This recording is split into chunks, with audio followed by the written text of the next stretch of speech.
پہلے خلیفہ کا دور ہے، اور پہلے خلیفہ کے دور میں خالد بن ولید ایک لشکر لے کے جاتا ہے، ایک جنگ یرموک کے لیے جب لشکر نکلتا ہے، تو جب یہ نکلتا ہے تو اسے عراق میں جہاں پہ آج کربلا ہے، کربلا سے آگے جائیں تو ایک جگہ عین التمر، جب یہ عین التمر، عین کنویں کو کہتے ہیں، تمر کھجور کو کہتے ہیں، کوئی کھجوروں والا کنواں تھا جس کی وجہ سے جگہ مشہور ہے عین التمر، وہاں پر خالد بن ولید کو گزرتے ہوئے ایک کلیسا ملتا ہے، ایک چرچ ملتا ہے جس کا باہر دروازہ بند ہوتا ہے، لاک لگا ہوتا ہے، وہ اس تالے کو توڑتا ہے، جب دروازہ کھولتا ہے تو اندر 40 بچے بیٹھے ہوئے، اور وہ 40 بچے جو تھے وہ آسمانی دیگر کتابوں کے حافظ تھے، عیسائی تھے، اور ان کو آسمانی صحیفے زبانی یاد تھے، اور وہ صرف رومنز یا عبرانی نہیں بولتے تھے، وہ عربی بھی جانتے تھے۔ یہ ان 40 بچوں کو گرفتار کرتا ہے، اور 40 بچوں کو گرفتار کر کے، آپ اس کو بھی گوگل پہ جا کے انٹرنیٹ پہ لکھے گا عین التمر کا واقعہ تو آپ کو پوری ڈیٹیل نیچے آ جائے گی۔ یہ ان 40 بچوں کو لے کے مدینے آتا ہے،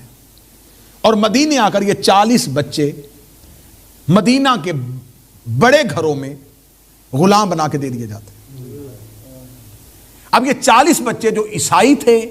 جنہیں آسمانی یعنی کہ کسی عیسائی مدرسے سے لے کے آیا تھا، اور ایجوکیٹڈ تھے، پڑھے لکھے تھے، عیسائی تعلیمات کو جانتے تھے، اور اس معاشرے میں آ گئے، ایسے ماحول میں آ گئے جن کو کچھ بھی نہیں پتا۔ ان بچوں کو مسلمان کیا گیا، ظاہری طور پر ان کو بتا دیا گیا اب یہ مسلمان ہو گئے، لیکن ان کے اندر آسمانی کتابوں کا علم تھا۔ انہی 40 نے بڑے ہو کے اسلام پہ فتوے دیے،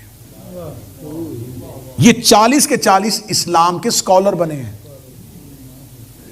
اب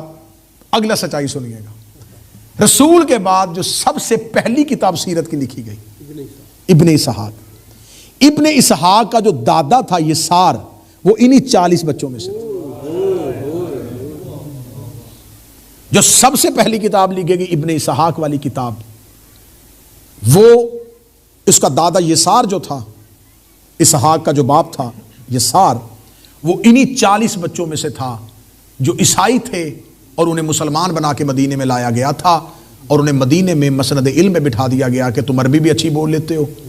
اور کتابوں کا علم بھی تمہارے پاس ہے، تو تم تفسیر بیان کر دیا کرو۔ ان سے جو تفسیریں لیں، انہی کی نسل میں آنے والے نے مسلمانوں کی سب سے پہلی سیرت کی کتاب لکھی۔ ابن حزام سے عمر بن عبدالعزیز نے جب اسلامی سیرت کی کتاب لکھوائی تو یہ حقائق ہیں کہ اس کو اتنا نوازا گیا کہ اس کی جو منتھلی سیلری اور تنخواہ تھی وہ 3000 دینار تھی، جو آج کے مطابق $50,000 بنتی۔ اس کو مہینے کا $50,000 دیا جاتا تھا، اور اسے کہا جاتا کہ تم نے وہ سیرت لکھنی ہے جس میں اہل بیت کا لفظ بھی نہ ہے۔ یہ ابن حزام کی سیرت ہے جو اس نے لکھی، جو زہری سے بٹھا کے لکھوائی گئی۔ یہ وہ سیرت ہے جس میں اسے کہا گیا کہ یاد رکھنا اس میں کہیں کسی بھی جگہ پر صرف علی نہیں، عبداللہ ابن عباس کا تذکرہ بھی نہ ہے، یعنی کہ ان کو صرف اہل قصہ نہیں، خاندان اہل بیت میں عبداللہ ابن عباس بھی بارے میں نہیں تھے، کیونکہ اموی تھے نا، اور عباسیوں کے ساتھ دشمنی بھی تھی۔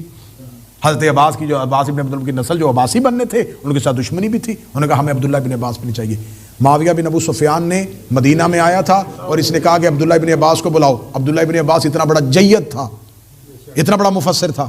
اسے بلایا، اور معاویہ بن ابو سفیان نے کہا مجھے پتا چلا ہے کہ تو ابھی تک علی کے فضائل پڑھتا ہے،